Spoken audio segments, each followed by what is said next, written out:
In this video, I'm going to discuss outdoor sockets and a few things on that topic, such as how to stop them filling with water, how to stop your neighbours nicking your electric for free, and a few other things along those lines.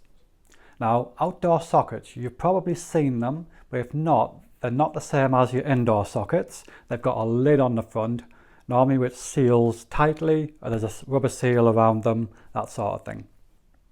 You can also get them where it's inside a waterproof box, and that box is intended to be permanently installed and not have the lid on and off all the time. But you can then access it with screws or whatever.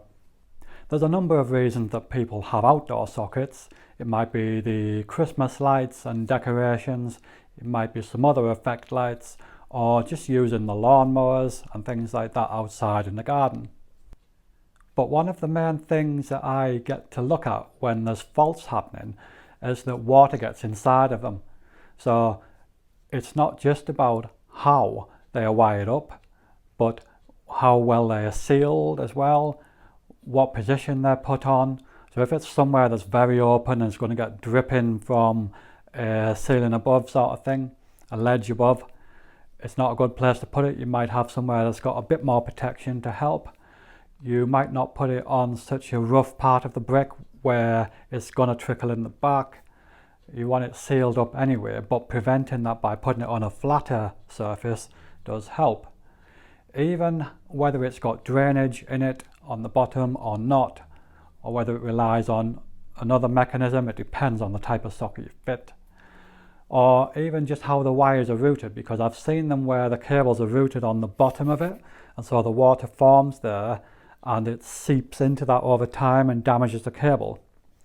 So, for example, if an armoured cable is going in there and it comes underground and into the bottom, that is the place that's going to gather the water if some gets in, even moisture. And so it's better to put it in the sides or top if possible. Obviously gravity's your friend then.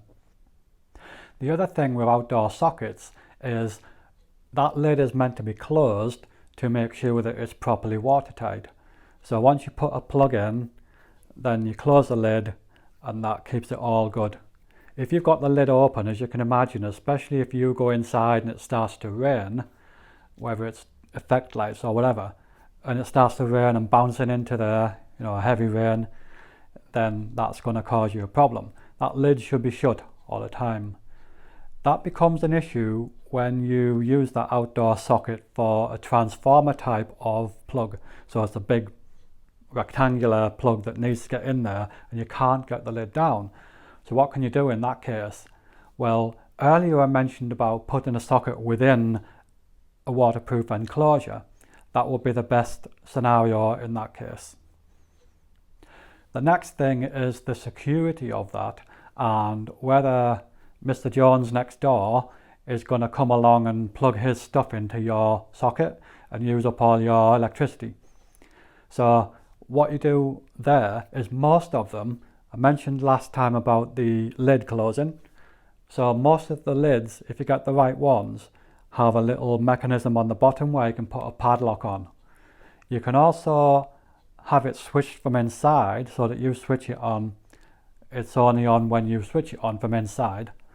But also that padlock is another way of a quick prevention to stop people going in and out of it.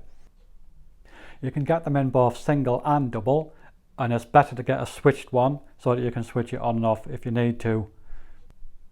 And you can also get them that have a power light that shows you that there is actually power there, especially if you're switching it from inside. You might have forgotten to do it. It just helps you and it makes sure that it hasn't tripped out because you'll still see that power light when it operates. The other thing about outdoor sockets is they're actually quite robust as well. So if you have a standard socket, which shouldn't be out there anyway, it's not as robust, it's more brittle, those plastic PVC sockets that you see inside the house. And finally, look at the overall quality when you're buying it, because some of those can actually be cheap and brittle too. But there's a lot of decent makes out there, whether it's Weather Shield or MK and all these big names that you've heard of.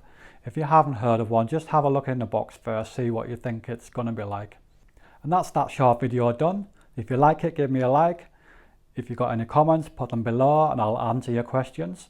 Thanks for watching.